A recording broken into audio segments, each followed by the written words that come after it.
ciceroniana, que era la virtud de la amistad liberal, que llevaba a las personas a digamos, exagerar en aras de la amistad, y yo creo que hay un ejemplo de amistad en las palabras del profesor Pedro Cátedra, y realmente no puedo decir nada más que agradecerlo yo también, su amistad.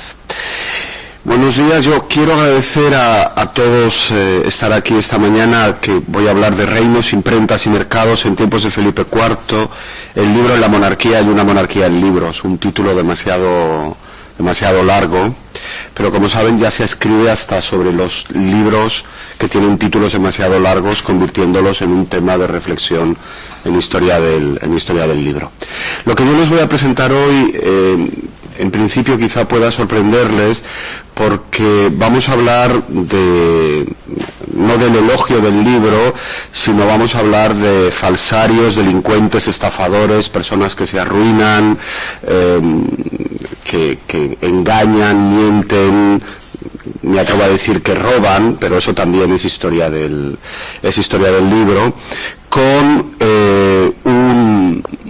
una idea central que tendría que ver con la presentación del libro impreso en la Edad Moderna y de la edición, no solo como un medio de difusión de ideas, cosa que indudablemente fue. Es la visión más favorecedora, sin duda, de la imprenta, y la que ha sido más trabajada. Yo quiero presentarles la imprenta como una máquina que crea una comunidad diferente, que crea una comunidad inasible en principio, que es un espacio masivo, indiscriminado, en el que entran personas de distinta condición, de distinto sexo, de distinto estamento, y además es una comunidad mercantilizada, porque para entrar a la comunidad de ese espacio que crea la imprenta solo hay que comprar libros o pagar para que te los lean en la época moderna. Estamos hablando, por lo tanto, de la dimensión de público y los efectos que el público y la creación de un público por la imprenta y para la imprenta pudo tener en la reflexión política del siglo XVII en España, y en concreto con el horizonte de la creación de una esfera pública en España.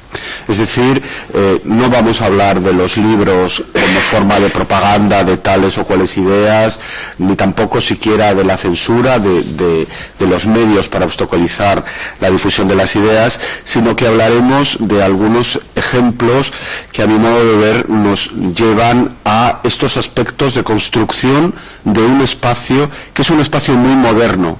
Es un espacio que no tiene cabida, en principio, en el mundo antiguo regimental, porque, como les digo, es un espacio masivo, indiscriminado, y al que se accede a través de un acto de compra. Bien, lo primero que, hecho este preámbulo, yo querría leerles unos versos de una comedia que se representó en el navío Santísima Trinidad. Saben, recuerdan, este navío era el más grande de la Armada, era un navío que llevaba una tripulación ilustrada a finales del 18, y en concreto en 1796 el navío Santísima Trinidad está fondeado en Toulon, en el sur de la costa francesa, y algunos oficiales pierden o ganan su tiempo haciendo una representación teatral de una comedia que se llama La Cámara Baja. Y en esta comedia de la Cámara Baja, comedia representada en la nao Santísima Trinidad en la campaña de Tolón, año de 1796, hay un elogio de Cádiz. Y hay una descripción de la vida en Cádiz que dice: mi sistema de vida en Cádiz, etcétera. Esa utilización describiendo dónde va, qué lugares va, qué cafés, a la Alameda, al paseo, etcétera. Y en esa descripción de mi sistema de vida en Cádiz hay un diálogo que querría leerlos. Fileno, ¿quién estuviera ahora en la calle ancha con la... ya no leo nada, esto es tremendo. Voy a leerlo aquí. Aguardando a que saliera la gente de la comedia. esperando a la Tantini, a Anna Tantini, la actriz bailarina que tanto éxito tuvo en Cádiz antes de marchar a trabajar a México, esperando a la Tantini para irse detrás de ella hasta dejarla en su casa, que se queda uno a la fresca, muy alegre contemplando los umbrales de la puerta. Y continúa, mi sistema de vida en Cádiz es este, me voy a Puerta de Tierra por la mañana con otros, en pantalón y chaqueta de casimir, muy bien hechos, luego vamos a una tienda, etcétera, etcétera. Lo que me interesaba es que el recuerdo de la lejana Cádiz en este barco Santísima Trinidad se hace precisamente comenzando por la calle Ancha, esa calle tan importante en la vida de la ciudad de Cádiz, pero también para nosotros un lugar especialmente significado porque es un lugar vinculado con la edición.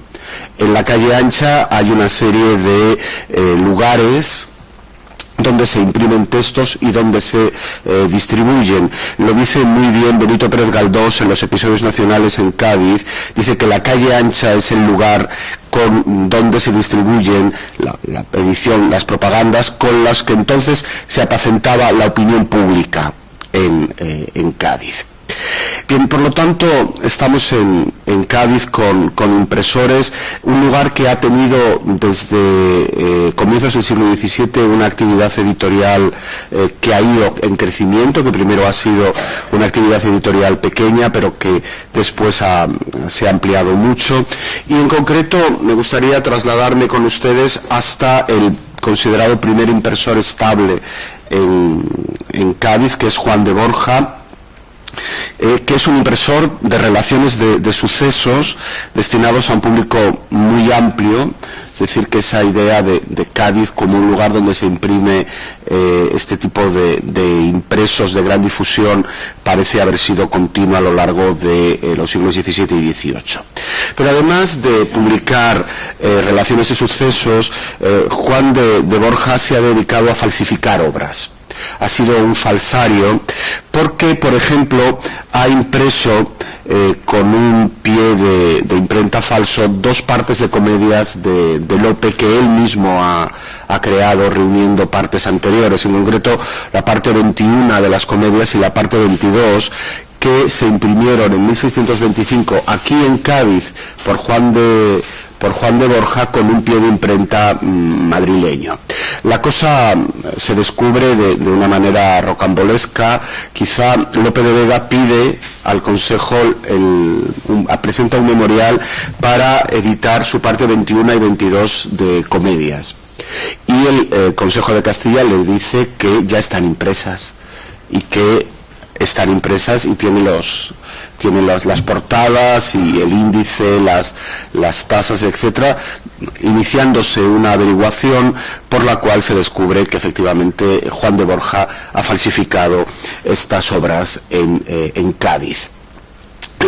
Los ejemplares completos de las dos ediciones contrahechas de Cádiz no he llegado a ver ninguno, yo personalmente no los he encontrado, pero sí se conservan junto con el expediente de averiguación de Juan de Borja falsario, las portadas y las anotaciones que han llevado al hallazgo de que se habían impreso aquí en Cádiz.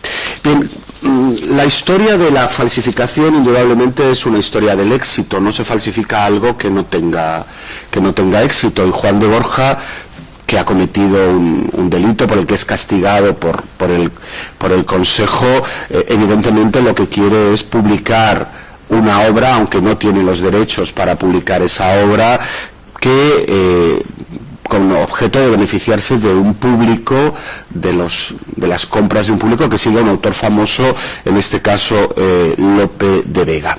Si no hubiera tenido esa posibilidad de tener un éxito editorial, no habría podido hacer una falsificación.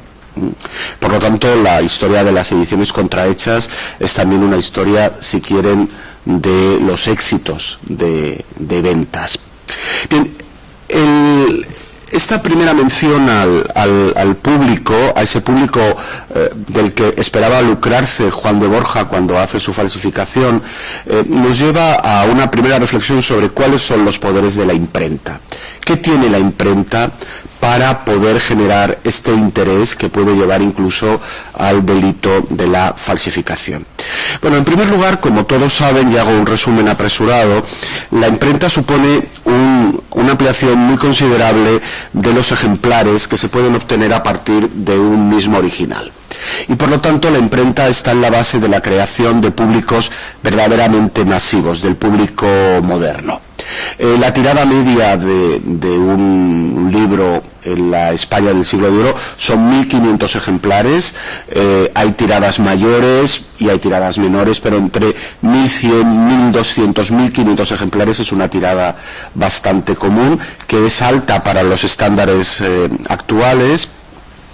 Y ese público que puede acceder a tiradas muy considerables tiene además la posibilidad de adquirir los textos a precios comparativamente más bajos que en el mundo de la copia manuscrita, sobre la base de la reproducción mecánica, y además las copias serán iguales. Es una presentación clásica que yo solo ahora quiero recordar.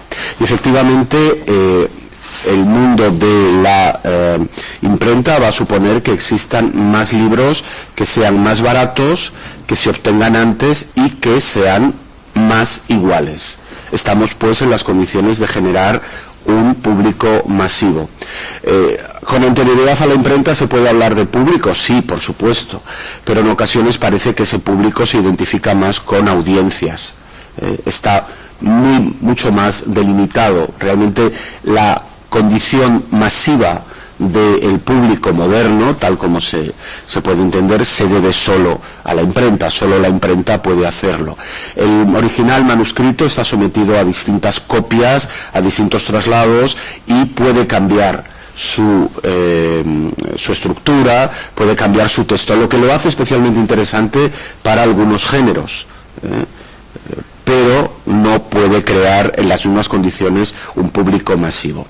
En segundo lugar, ese público es masivo, es indiscriminado. Como les decía antes, es un público al que las obras pueden ser leídas o pueden oírse leer, que para la época es una forma de acceso al libro impreso muy importante, por todo tipo de personas, sin importar la edad, la condición, el estamento, el lugar, etc.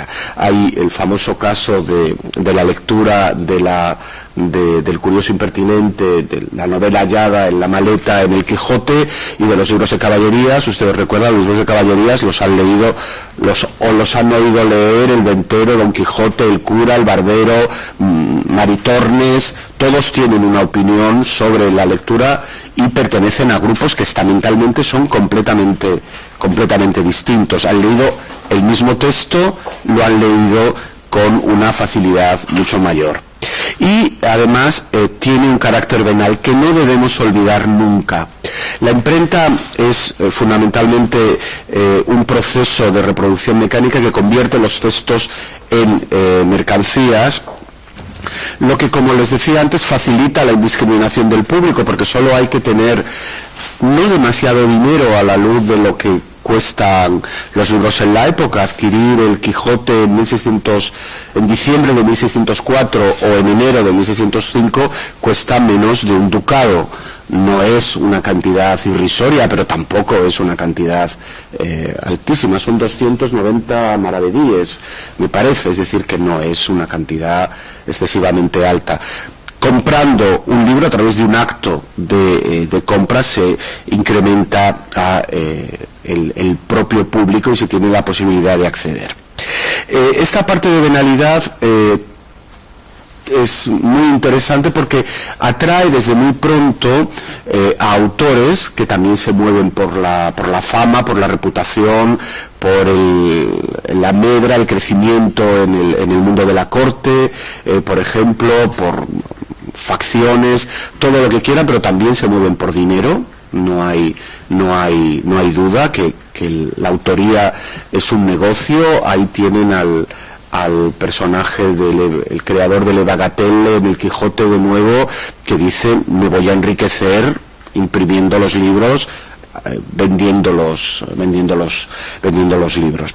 Pero además de los autores, lo que me resulta interesante del público como negocio masivo es la existencia de otros agentes que invierten en imprenta.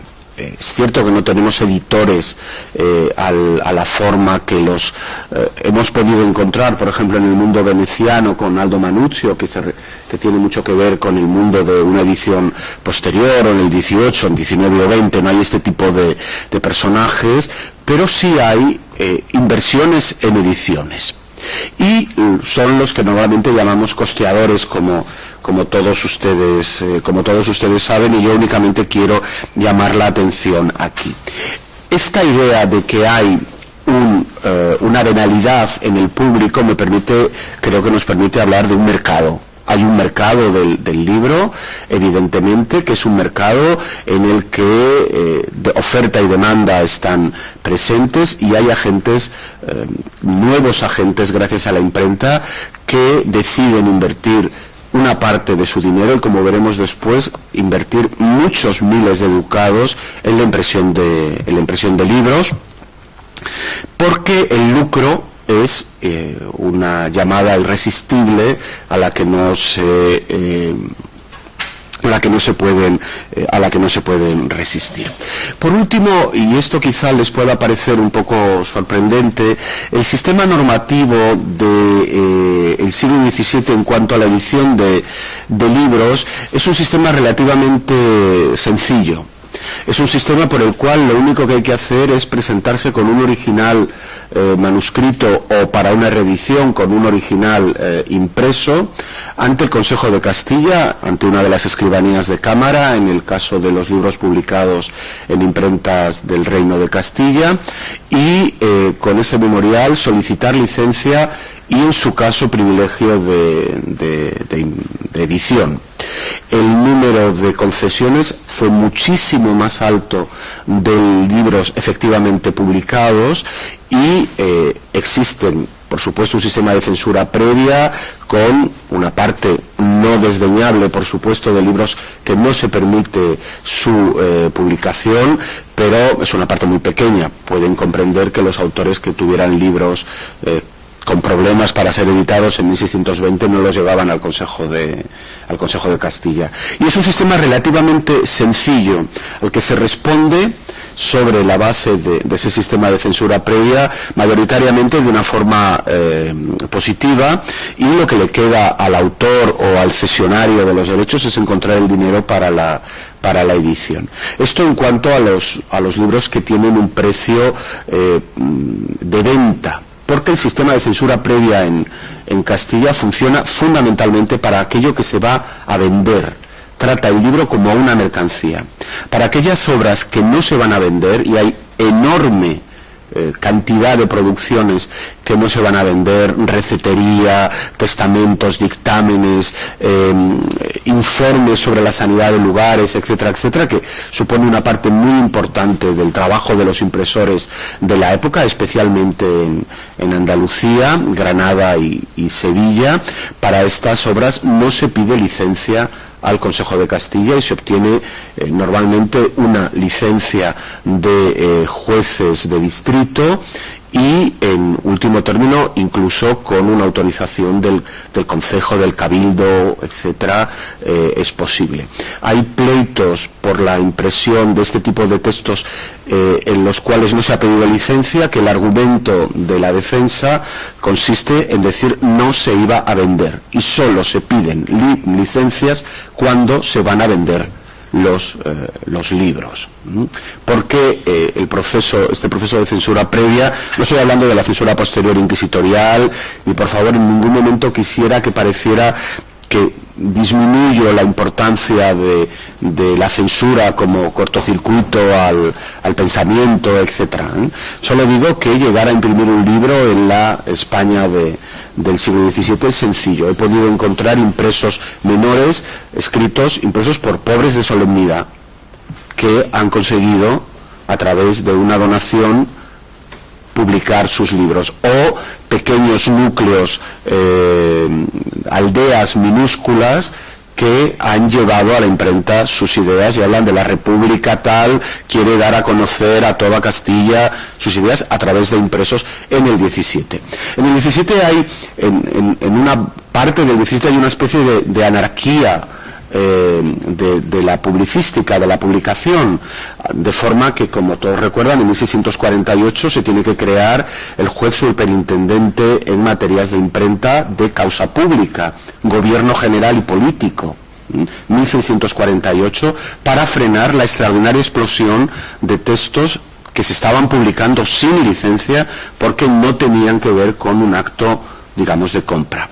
Pero no abandonemos lo que puede la imprenta.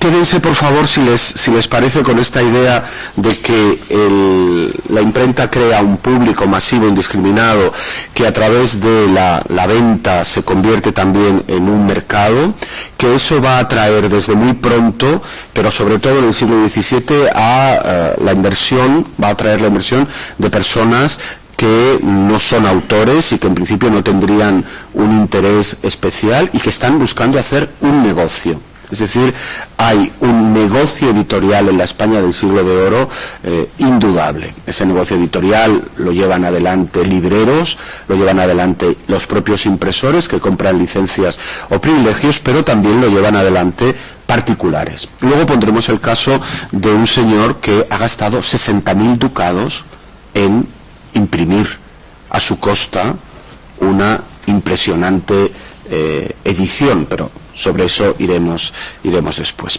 Bien, por lo tanto, nosotros tenemos una realidad y es las autorizaciones para publicaciones de libros son mucho más numerosas que los libros efectivamente editados. La búsqueda de edición la hace el autor o el cesionario, el que tiene los derechos, bien a su propia costa. Por ejemplo, Solórzano Pereira se paga los propios libros y los libros de Solórzano se compran en la casa, en su casa. No hay que ir a ningún establecimiento. En otros casos venden la licencia, como les he dicho. También se puede acudir a los dedicatarios, es decir, personas a las que se dedica un libro a cambio de que publiquen o ayuden a publicar el libro. Ahí hay este caso fabuloso que cuenta Faría y Sousa, de un autor que era tan malo que dedicó el libro a un personaje para que le ayudara a pagar la edición, y este personaje le pagó la edición, pero siempre que se la dedicara a otro, no a él, porque el libro era realmente malo. Bueno, a través de esas vías se puede recrear el mundo de la dedicatoria, que es un mundo complicado de documentar. Yo, por ejemplo, he visto pagos en contaduría de la Casa de Alba por el que se paga tanto dinero para la impresión de tal libro, pero realmente los testimonios sobre pago por dedicatoria son muy, muy escasos. Sin duda también fue una fórmula. Luego hay una vía, que es una vía bien curiosa, y es pedir el dinero a la monarquía.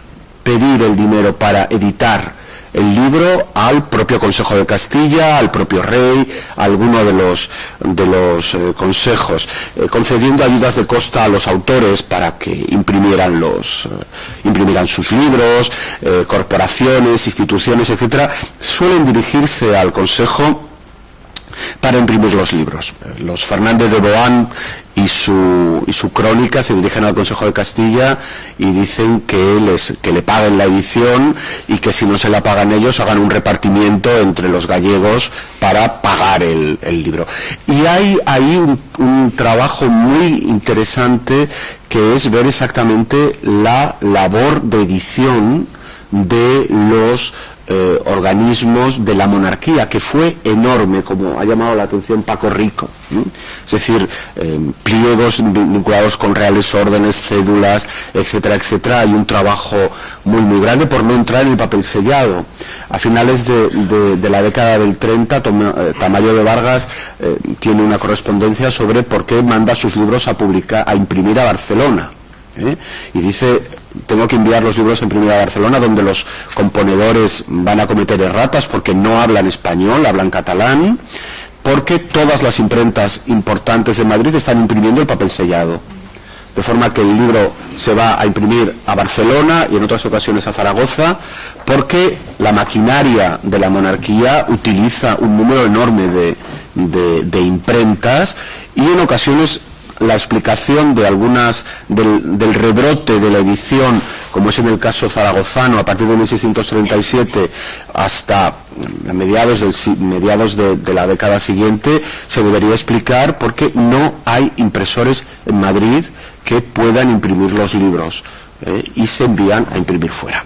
Bien, en este caso de la petición de dinero al Consejo, a la monarquía, lo más interesante y a mi modo de ver fascinante es cómo en ocasiones la monarquía, el Consejo de Castilla, lo concede dinero para ediciones.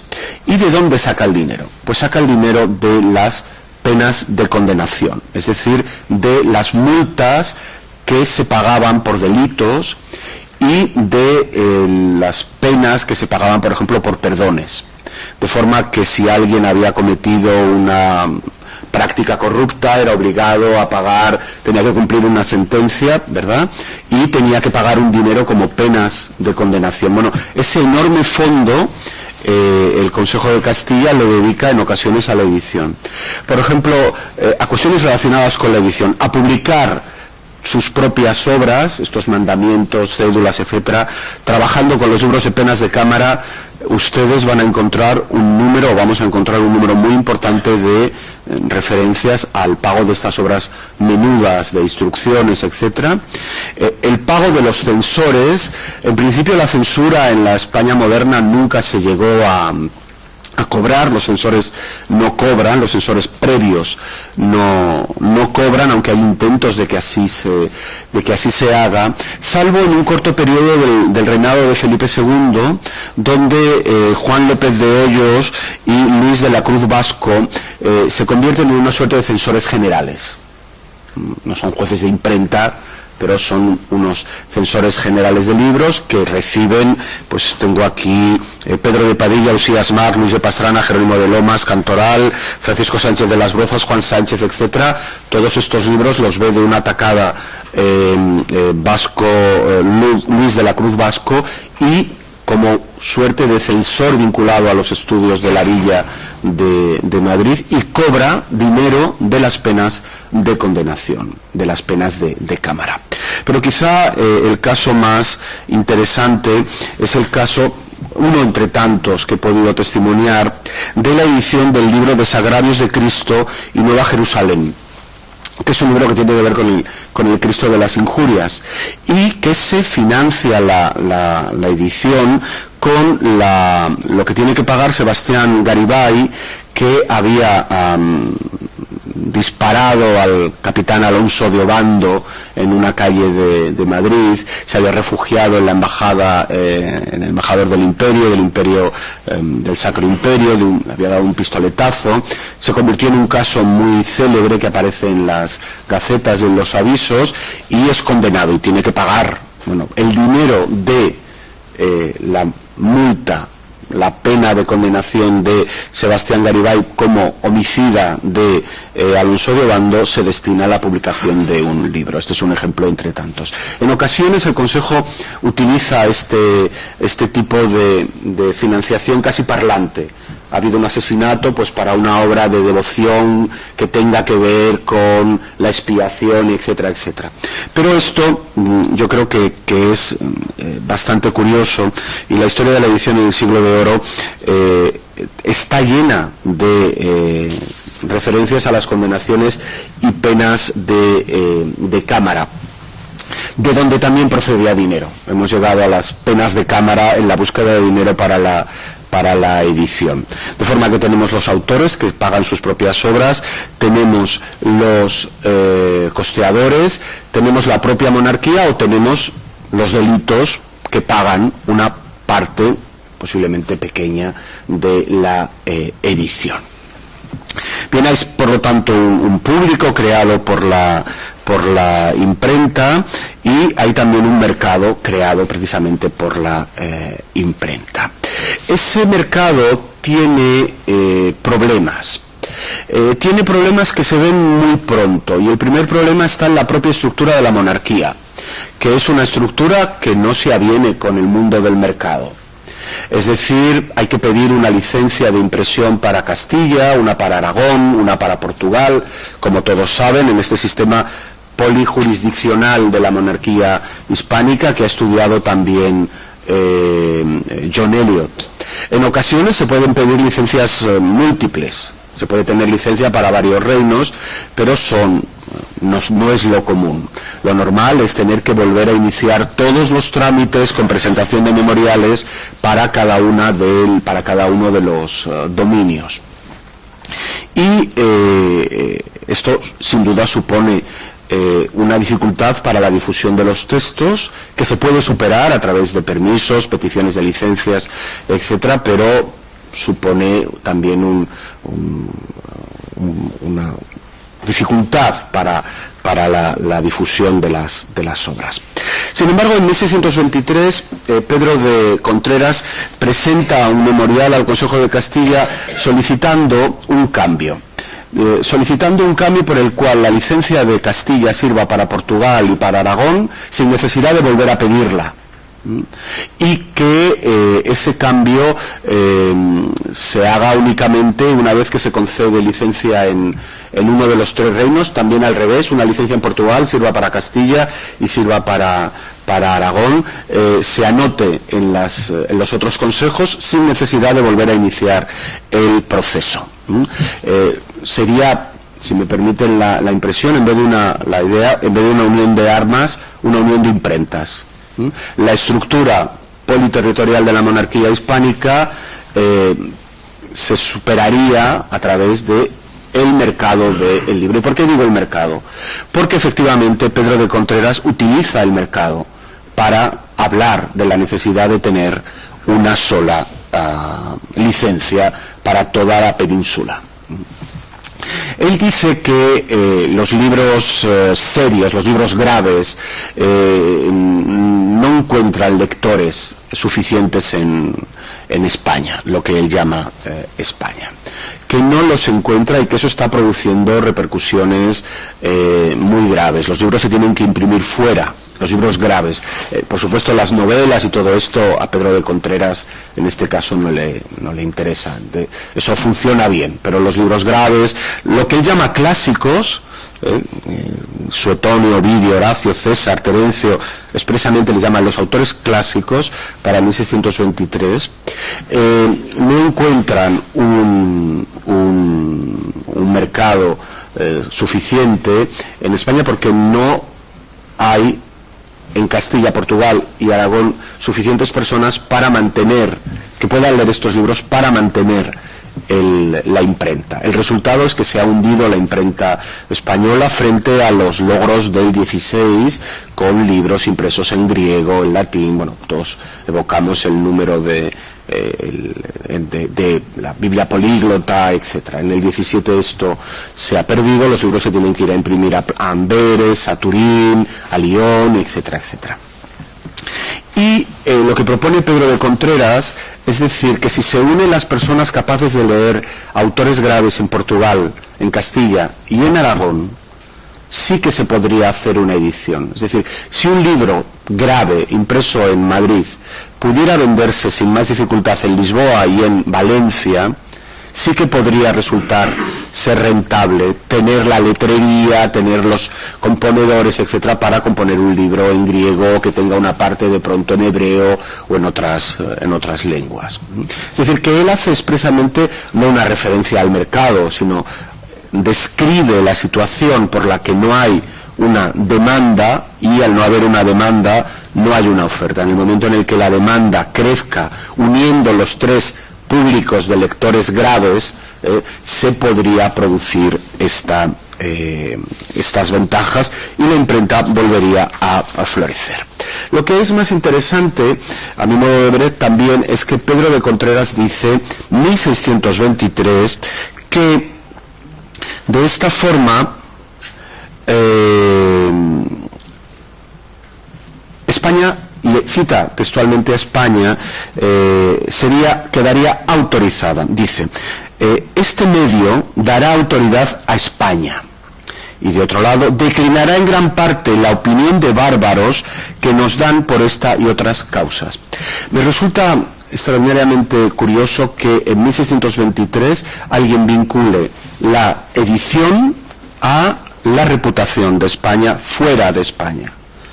No estamos en 1680 cuando en tiempos de Juan José de Austria se oye esto, y no estamos en el siglo XVIII donde nadie se sorprende si en la carta fundacional de la Biblioteca Real Pública uno se encuentra este establecimiento literario tiene que ver con la promoción de los autores españoles para vencer la imagen de barbarie, no sé si dice barbarie textualmente, es decir, es un texto, un memorial de 1623 donde dice mejorará la imprenta y el nombre de España, autoridad de España, se reforzará fuera y no nos llamarán bárbaros. Con lo cual parece que la vinculación borbónica entre restauración del nombre de España a través de y la figura de España a través de la imprenta ya estaba muy presente anteriormente. Bien, 2 décadas más tarde, en 1642, nos vamos a encontrar con esa gran empresa editorial que les voy a contar brevemente porque también es interesante.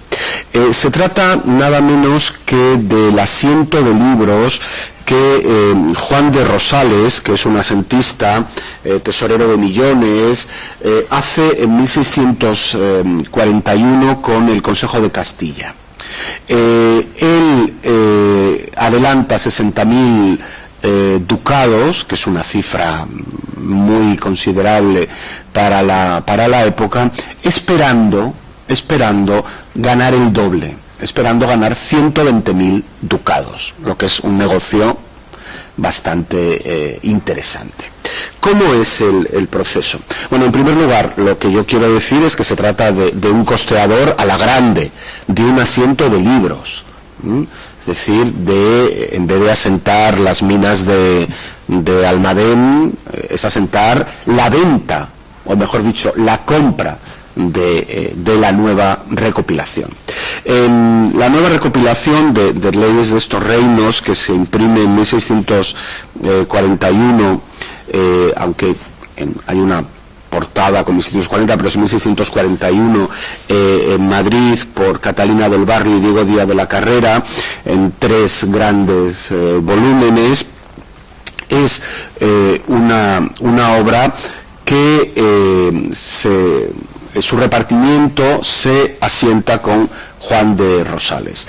Se trata de una recopilación, de un nuevo paso en la recopilación en este mundo anterior al código, bastante interesante, hecha por José González, Fernando Pizarro. En principio están encargados del trabajo, que tiene unos índices remisivos muy útiles al final, una parte de índices para la consulta de toda la obra.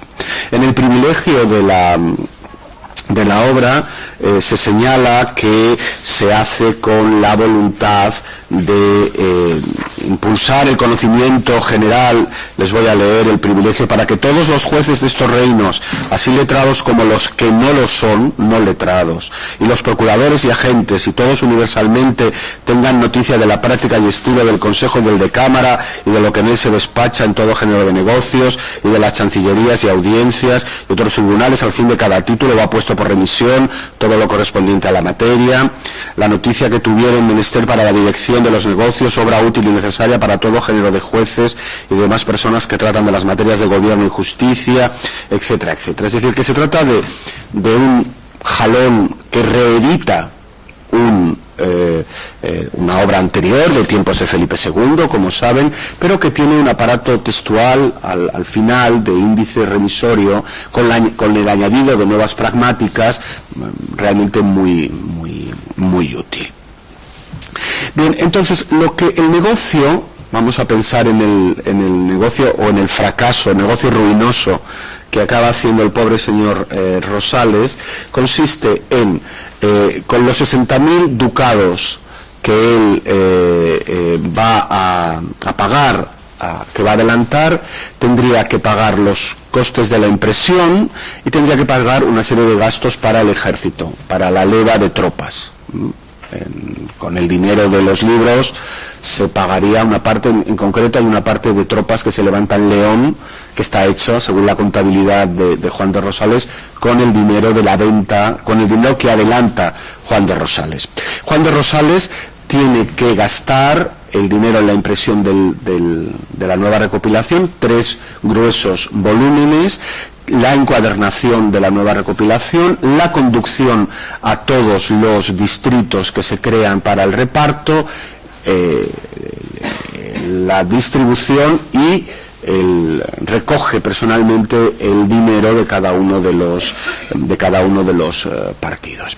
Esto hace que la contabilidad de Juan de Rosales nos permita conocer el proceso práctico, no cotidiano, pero sí un proceso práctico de edición de esta obra enorme para mediados del siglo XVII.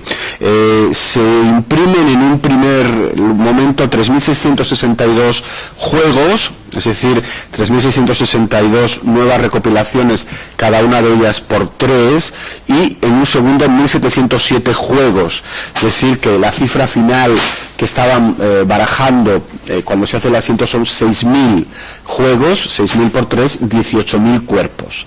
Es posiblemente la tirada más grande que se hace, que supera las tiradas mayores oficiales. Estoy diciendo que son las tiradas de los índices de libros prohibidos.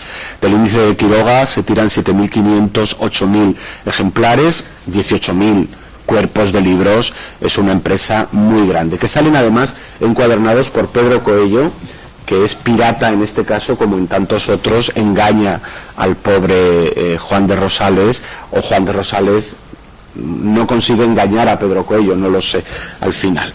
Bien, las cuentas, la contabilidad es muy completa. Tenemos las distintas procedencias del papel, tenemos lo que se ha pagado a la persona que ha hecho el índice, lo que se ha pagado a la persona que ha escrito los despachos, lo que se ha pagado en serones y en mulos para llevar los libros desde la corte a la audiencia de Sevilla, y desde Sevilla suponemos que a Cádiz.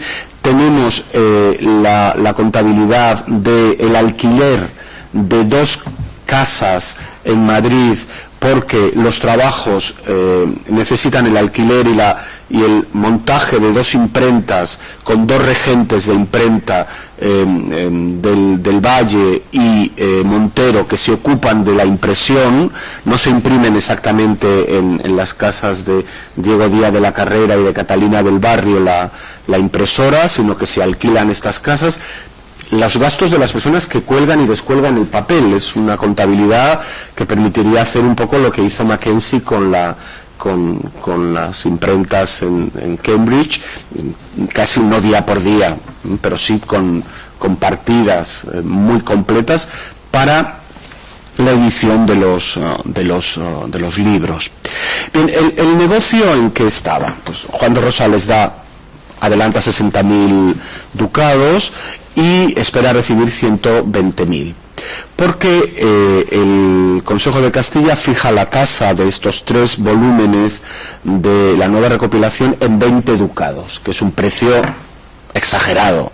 Realmente nos encontramos con una medida casi fiscal, o diríamos que completamente fiscal, y hace un repartimiento por jurisdicciones, lo que ellos llaman partidos, jurisdicciones de juegos para cada uno de los partidos, que tiene la obligación de adquirir necesariamente. Evidentemente la obra es grande, porque son 3 cuerpos muy voluminosos, pero 20 ducados de tasa para un libro en el siglo de oro es un precio, es un impuesto, es una tasa propiamente. Y si son 6.000 ejemplares, 6.000 juegos, 20 por 6, 120.000. Él espera hacer un buen negocio con esto. Porque, como les decía, el sistema de venta es más bien un sistema de compra. Hay una real cédula dada en Madrid el 15 de julio de 1641, por la cual Felipe IV manda que de aquí adelante todos los concejos, cabildos y ayuntamientos de todas las ciudades y villas de estos virreinos que tengan jurisdicción y conocimiento de causa en primera instancia, tengan cada una los libros de la nueva recopilación en los 3 tomos en que está impresa y los conserven y estén de manifiesto en poder de los escribanos y sus cabildos y ayuntamientos. Es decir, allí donde hay alguna forma de enjuiciamiento en primera instancia, allí deben estar los libros de la nueva recopilación. Libros que, como hemos dicho antes, sean, digamos, recopilado en esta nueva edición de una obra que es anterior, con índices para manejar de una forma más cómoda, con esa idea de conocimiento universal que les decía antes. Es decir, que allí donde se reparte un ejemplar o un juego, obligatoriamente tienen que comprarlo. Y ahí entramos en otra parte de la historia, es decir, los lugares que dicen aquí no hay nadie que sepa, no hay un abogado, no hay ni un juez, no hay un escribano, no hay nadie que sepa leer el libro y nos han repartido un ejemplar. Tengo pleitos que ponen lugares como Quijorna, como Rejas, como Leganés, donde dicen que se les ha repartido esto y que no lo hay, porque Juan de Rosales exagera un poco y, por ejemplo, a Leganés envió primero en 1642 un juego de 3 cuerpos y más tarde quiere enviar otros 4 juegos de 12, en total 12 cuerpos. Entonces Leganés ya hace una protesta, pero el primer repartimiento funciona bastante bien y se llegan a repartir 3.662 juegos. Hace tiempo que no contaba yo tanto, sumando hoja tras hoja para ver los juegos de cada lugar. Y por lo tanto, este proceso de Juan de Rosales nos habla no de dar unos cuantos ducados para imprimir un libro de devoción, sino que se presenta como una verdadera inversión en una materia como es la materia de la nueva recopilación.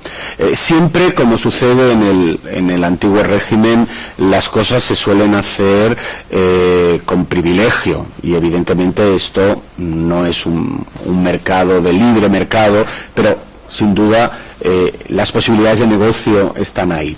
Y también lo que me resulta interesante es, a través del estudio de este caso, ver un poco cómo se imagina la monarquía, el propio reino, cómo se crean los distritos donde se va a hacer el repartimiento. Es decir, en la audiencia de Sevilla hay 200 juegos. El caso que mejor conozco es el caso gallego, porque Francisco de Hinoso, que es un hombre de negocios en Coruña, es digamos el que se va.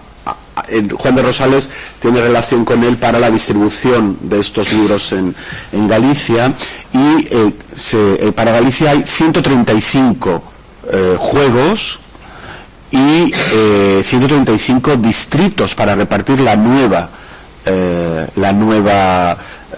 recopilación. ¿Cómo se han construido esos distritos? Viéndolo, los nombres uno detrás de otro, quién fue a recogerlo, el nombre de quién, cuándo se entregó, porque la documentación es muy completa, uno se da cuenta que no se trata de realengo, porque hay lugares que son claramente lugares de señorío nobiliario, y que sin embargo en Santa Marta de Ortigueira, que es un lugar de la casa de Astorga para este momento, llega la nueva recopilación.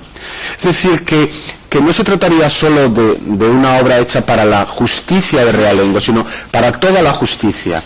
Y yo creo que cartografiando, y eso habría que hacerlo más adelante, cartografiando por ejemplo el caso gallego, podríamos encontrar cómo se han creado estas 135 jurisdicciones que no responden, personas más que conocen mejor el mundo jurisdiccional gallego que yo en la sala, lo podrían decir, pero no corresponden con lo habitual. 135, ¿por qué? Intentando ver cómo se ha hecho la planificación, que es una planificación interesantísima. En algunos casos tiene que ver con los corregimientos, pero en el caso de Galicia, no. En Santa Marta de Ortigueira no hay corregidor. Y no se dan a Vivero para que de Vivero, que sí hay corregimientos, se lleven a Ortigueira. Pongo el ejemplo de Ortigueira porque soy de Ortigueira, no sé si se ha notado mucho, pero me interesa especialmente. Entonces, sería muy interesante ver cómo hay para este repartimiento de libros, que es un negocio, se ha hecho también, se ha imaginado una monarquía, que es una monarquía sobre la base de distritos para la distribución de los libros. ¿Y a qué responde? ¿Es una nueva realidad por número de habitantes, o simplemente ellos tienen una clave que tiene que ver precisamente con jueces? Primera instancia. Habría ahí una primera visión de una suerte de cartografía señorial de realengo, de abadengo, donde hubiera una primera instancia. ¿Cómo se hizo ese proceso? ¿A qué respondió? A no ser que Juan de Rosales quisiera que hubiera más distritos para poder ganar más dinero, pero eso a los ojos de sus intereses y de lo que decimos aquí es posible, y en suma es interesante. En cualquier caso, como les digo, hay una parte en este negocio editorial muy grande, 18.000 cuerpos de libros de la misma obra, en 6.000, vamos a decir 6.000 obras con 3 cuerpos cada una. Es un volumen muy grande, y también me parece extraordinario la idea que tiene la monarquía de decir, no en el siglo XVIII, no en el siglo XIX, como por ejemplo Carlos Petit ha estudiado para el código y la distribución del código en la España liberal. Allí tiene que estar el libro del código, allí está el Estado. No se trata de esto, pero sí me parece sorprendente que se haga una operación tan grande de llevar el mismo texto para que todos, sobre la base de los testimonios, tengan el mismo acceso, no tengan copiadas las pragmáticas, una suelta, otra no la tengan. Es decir, que ahí el libro, creador de un público, en este caso no es un público de diversión, pero sí es un público de la justicia, masivo, indiscriminado y venal, muy venal. 20 ducados es bastante dinero. Aparte de esto, me parece que la reconstrucción que permite de los gastos de una edición, papel, 3 tipos de papel distintos, las distintas operaciones concentradas para la obra, está bien, los gastos de encuadernación. Pedro Coello, el librero que tiene un papel tan importante, encuaderna nada menos que 6.000 juegos, encuaderna 6.000 juegos, 18.000 volúmenes, que es una cifra enorme, como les decía. Bien, esta propuesta de Juan de Rosales fracasa o no fracasa. Efectivamente, los libros se distribuyen, pero el negocio que él esperaba hacer no se hace. Tiene que ver con el problema del vellón y con las crisis del vellón. Es decir, él ha pagado el dinero y luego se hace una rebaja del precio del vellón, y a él le quieren pagar, el primero Pedro Coello le quiere pagar con la nueva moneda, que vale mucho menos que la que él ha anticipado. Aún así, él se arriesga, no le sale bien, no le sale bien el negocio totalmente, aunque él había invertido tanto dinero por esta reformulación económica, financiera. Y se arruina. Bueno, Juan de Borja es un falsario, el Sebastián de Garibay es un asesino que con sus multas se paga los libros. Juan de Rosales se arruina. Como ven, no es una historia muy edificante, no es una historia muy gloriosa, pero yo creo que es una historia del libro y es una historia de la imprenta. Una historia en la que nos dicen cómo podemos trabajar en elementos materiales, en elementos que no tienen que ver tanto con lo conceptual, con el propio contenido de los textos, que tendrían que ver con esa posibilidad de distribuir textos iguales por los que en ocasiones hay que pagar y en otras ocasiones no hay que pagar, y que, como les decía, crea una comunidad nueva, que es una comunidad a la que rápidamente, me parece, se enfrenta las sociedades y los poderes de la época.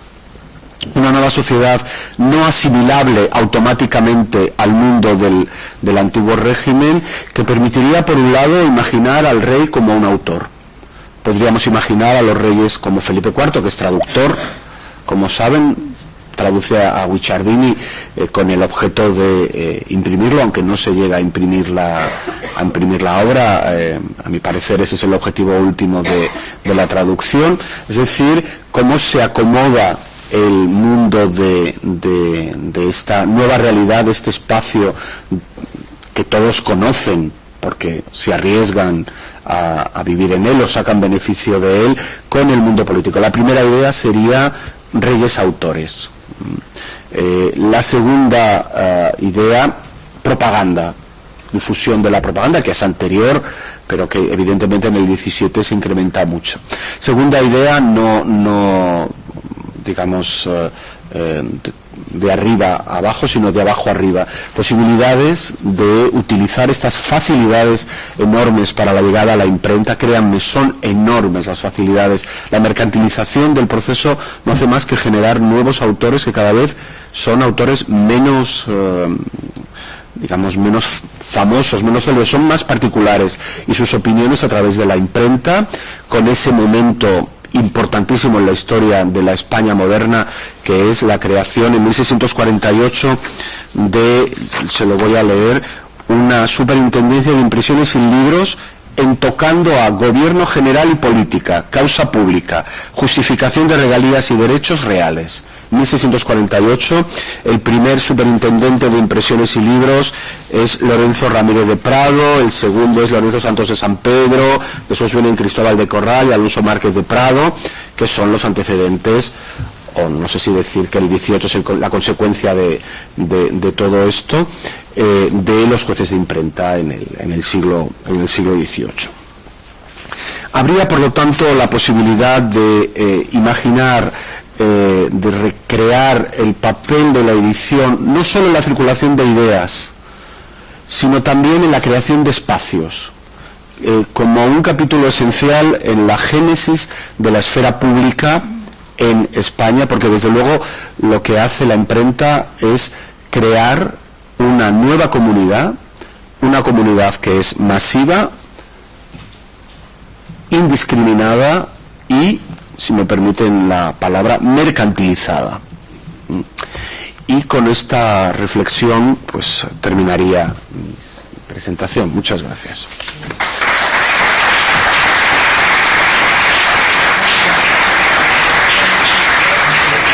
Les había traído aquí, pero no he podido hablar de la Constitución de Cádiz, traducida al francés en 1814, pero quedará para otro día. Sí, como podría quedar también para otro día una conferencia más detallada sobre la Cámara Baja. La Cámara Baja, la comedia representada. Que además es que, claro, don Fernando también es un bibliófilo que ha trabajado en bibliotecas importantísimas, privadas, a las que él ha tenido la suerte de tener acceso, como la Biblioteca Escrigas y algunas bibliotecas nobiliarias fundamentales, y además posee también los documentos, aunque con poco cuidado. Está bien, creo que están bien conservados. Debo decirles que la información, como ustedes han advertido, del profesor Bouza a lo largo del día, de la mañana, de lo que está resultando ser la primera conferencia de la mañana, es una información de primera mano. Es una información que es ni más ni menos fresca, y las consecuencias que saca de eso con relación a la propia historia de la imprenta, que siempre la hemos visto, la historia de la imprenta en Europa siempre la hemos visto, como dice Neil Harris en un artículo reciente sobre la imprenta italiana, con reflectores de potencia máxima. Es decir, hemos visto la historia de la imprenta fijándonos siempre en el fenómeno extraordinario que significaba la publicación de un incunable en una ciudad donde no se vuelve a imprimir ni un solo libro más hasta 200 años después. A consecuencia de eso hemos siempre exagerado realmente desde una perspectiva. Pero sin embargo, en aquello que documentalmente sí es sujeto no solo de exageración, sino de justificación, como es lo que acaba de proponer el profesor Bouza, ya no solo sobre la existencia del libro, sino sobre la facilidad documental, la facilidad jurídica, la facilidad legal para la publicación de textos, pues nos pone en una perspectiva completamente distinta. Y en ese caso incluso hasta se puede rescatar a Cádiz como un centro editorial, aunque sin atribuirse a los pies de imprenta. A mí siempre me ha parecido muy curioso cómo en esta zona, Sevilla-Cádiz, a finales del siglo XVII, pues se publican libros con pie de imprenta falso, que probablemente tiene ya una justificación por lo que acaba de decirnos el profesor Bouza, la gran cantidad de libros de uso privado, que eso también es una cuestión muy importante, en la que no solíamos tener en cuenta los historiadores del libro, o no solían tenerlo en cuenta, esos libros que no están sujetos a una petición, a un proceso legal como el resto de los libros que se van a vender, ¿no? La edición privada, en ese caso, cobra un sentido completamente distinto. Me pregunto si el hombre práctico de Tierra de los Ríos, si el hombre práctico del conde Fernán Núñez, que se publica, ya no sé si en Cádiz o en Sevilla, en Sevilla, con un pie de imprenta falso de Foppens, de Bruselas, pues estamos en eso. O bien el de un profesor, un jesuita de aquí, el profesor que enseña escritura y que publica un magnífico libro que cuando yo cada vez lo veo, lo miro, lo ojeo y digo, esto no puede ser un impreso italiano, con pie de imprenta Venecia, 1690, un libro sobre escritura de un jesuita aquí, que eso canta a imprenta sevillana o, ¿por qué no?, imprenta gaditana, ¿no? Y se sigue citando como Venecia, 1690. No lo sé. Es decir, que son cuestiones que, desde la perspectiva de lo que nos dice el profesor Bouza hoy, y también ese magnífico, esa documentación es verdaderamente impagable, la de la publicación de los 3 cuerpos de la nueva recopilación, es magnífica ese documento. Todo primera mano, y luego también el juicio para colocárnoslo en el sitio, y no precisamente con potencia máxima un rato, sino ya definitivamente con la potencia máxima que tienen precisamente los documentos que pueden probar. Yo les doy la palabra a ustedes si hay alguna pregunta antes de la pausa café que tenemos pendiente, pues yo les ruego que tomen la palabra ahora. Sí, yo quería hacer un comentario sobre esto. Vamos a ver, hay una normativa que es una normativa que está muy clara. Entonces uno ve la normativa sobre impresión de libros y todo está muy claro. Pero cuando uno trabaja, digamos, con los comos del día a día del Consejo, es decir, no trabaja sobre la normativa, sino sobre los expedientes de escribanías de cámara, uno se encuentra que las cosas son completamente distintas. Es decir, uno puede encontrar un memorial de impresión de libros que presenta un tal Aenio Turno Grovedano, que es Eugenio de Narbona escrito al revés, con cambios, que llega al Consejo de Castilla, es enviado a censura de Navarrete, Fernández de Navarrete, que es un señor que se divierte diciendo famoso autor por su pluma, Ennio Turno Grovedano, etcétera, etcétera, y conceden el permiso de edición en un campo que en la normativa evidentemente no se pueden pedir libros bajo seudónimo, hay que identificarse los nombres. Lorenzo Gracián, Baltasar Gracián, firma como Lorenzo Gracián en Madrid un papel delante del Consejo y es evidente que es Baltasar, que es el que está en Madrid con Nochera. Es decir, que la consulta de los fondos de escribanía directos permite darse cuenta del enorme volumen de textos que se quieren imprimir por un lado, para los que se concede impresión, y muchos de ellos no hay ni siquiera noticias de que llegaran a imprimirse, no se les puede seguir, no hay ejemplares, o de algunos hay un ejemplar, pero bueno, ya hay un ejemplar, hay muchísima parte que no llegó a imprimirse.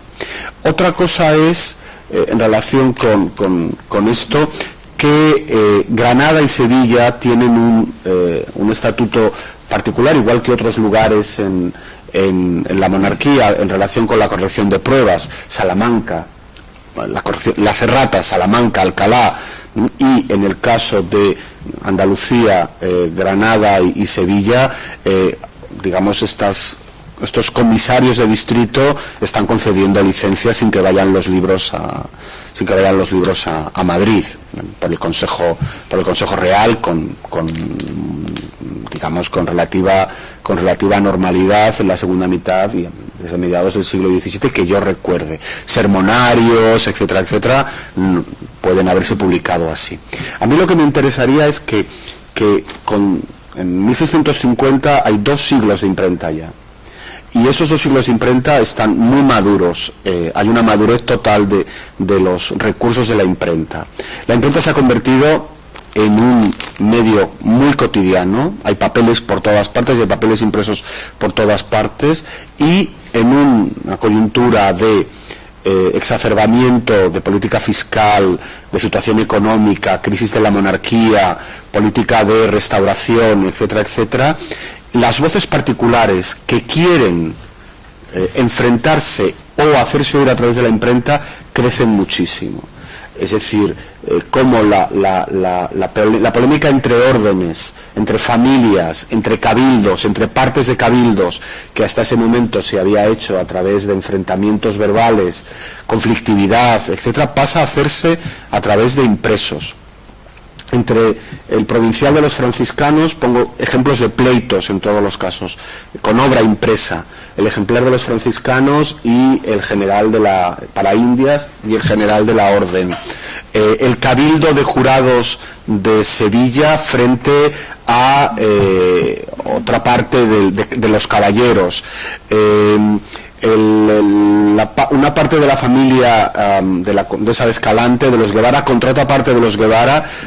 En vez de enfrentarse, ya se están enfrentando con impresos muy pequeñitos, o no, son como los de Gómez Imaz, sí, pero en otra coyuntura, claro, se están enfrentando ahí, y como esto acaba generando también un nuevo arbitrismo, que ya es un arbitrismo impreso, de opiniones para la monarquía. Cómo arreglar la situación de la monarquía, hay que hacer la paz con Portugal, hay que hacer la paz con Francia, hay que hacer esto con el vellón, hay que hacer aquello, teniendo en cuenta estas enormes facilidades para llegar a la imprenta. Cuando se crea el juez superintendente de imprentas en causa pública, política, gobierno general, los nombres no son cualesquier, en 1648. Entonces, un poco la idea es que hay no sé si decir anarquía tipográfica, pero hay una facilidad muy grande que se intenta reconducir con poco éxito, que sí reconducen los Borbones con mucho más éxito, y sobre la que, digamos, nosotros hemos pasado de una forma inadvertida. Hemos pensado que realmente esa ebullición sería más una cosa borbónica, y en la práctica es una cosa de mediados del siglo XVII. Entonces, la normativa pondría obstáculos a esto, pero la práctica nos demuestra que, bajo la idea de que Granada y Sevilla tienen licencia para no pedir, o tienen privilegio para no pedir al Consejo Real, pues entran hay muchos casos de este tipo, y luego también, digamos que el número de pleitos que yo he podido consultar, siendo grande, me lleva a la idea de que algunas cosas se persiguen y otras no. Es decir, que hay cosas que no interesa perseguir. No sé, había una pregunta. Sí. Yo la verdad es que quería felicitarle por la serena y bellísima exposición. Decía Napoleón, me pareció recordar en algún momento, en algún escrito, que no sería recordado ni por sus grandes victorias ni por sus grandes derrotas de lo uno y del otro, sino por el Código Civil, por haber aprobado el Código Civil. La nueva recopilación no es el Código Civil, obviamente, pero es el comienzo de lo que será más tarde el proceso de codificación, lo que será la novísima y finalmente los primeros códigos. Mi pregunta es, nos ha contado de una manera como si nos estuviera contando una historia, es algo precioso, el proceso a través del cual un inversor intenta hacer un negocio magnífico, ya que sea la bolsa española de hoy, esto está en esos índices de poder doblar la inversión. Un negocio redondo, el negocio resulta ser un fiasco.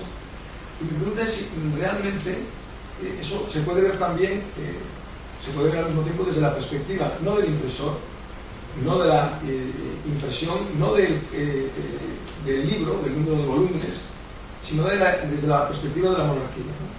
Que no es todavía la monarquía de los Borbones, obviamente, y desde la perspectiva de la, digamos, construcción de un Estado que, para ser un Estado, ha de regirse por unas normas comunes.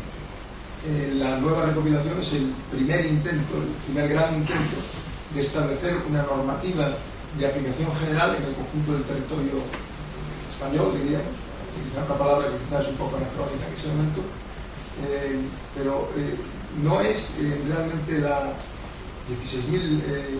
18.000 copias, ¿no? 6.000 juegos, no es realmente un intento extraordinario de construcción política y de establecimiento de una normativa común por la que debe regirse todos los territorios de la monarquía? Bueno, yo no lo creo. No lo creo.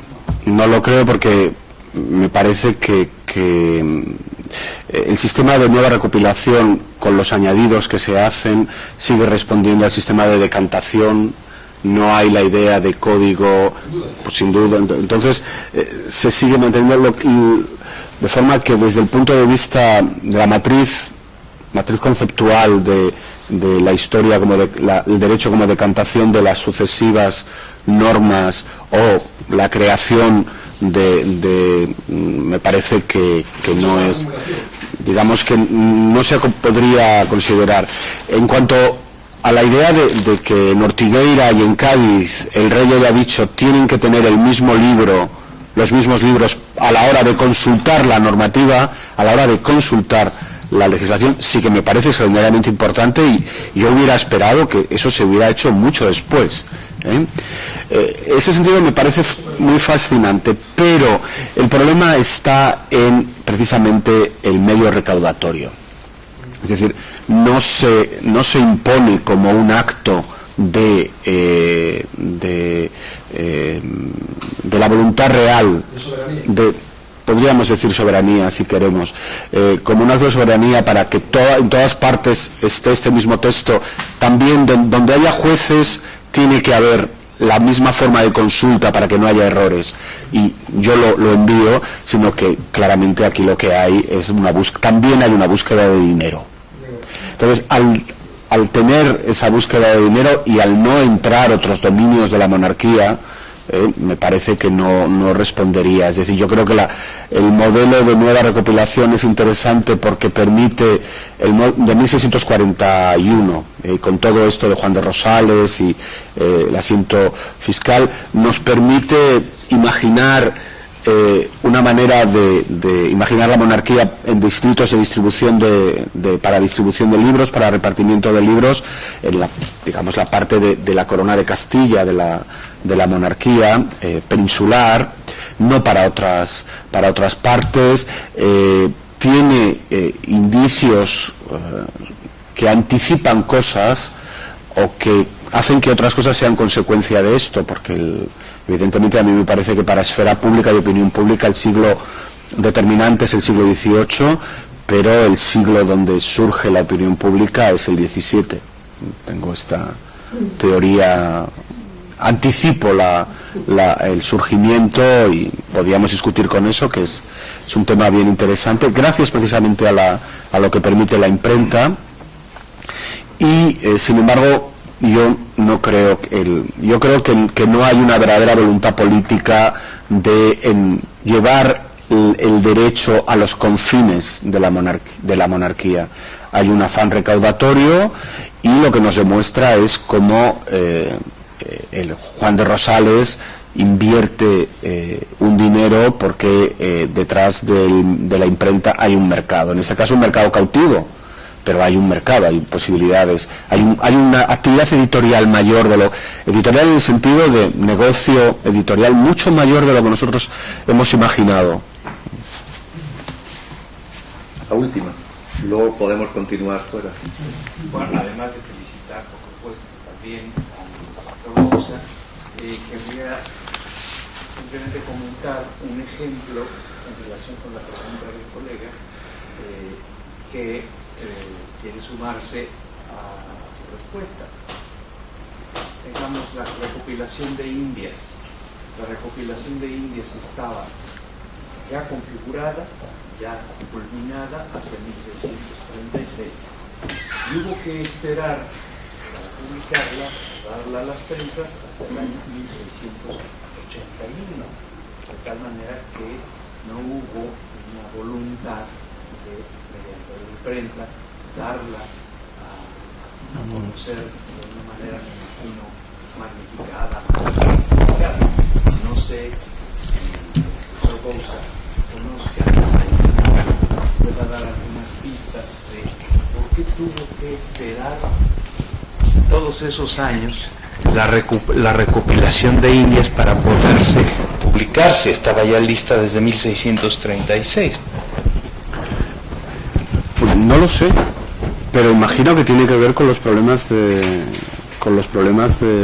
financiación de la propia obra, que al final me acabo encontrando en estos comos prácticos, me acabo encontrando con el dinero continuamente.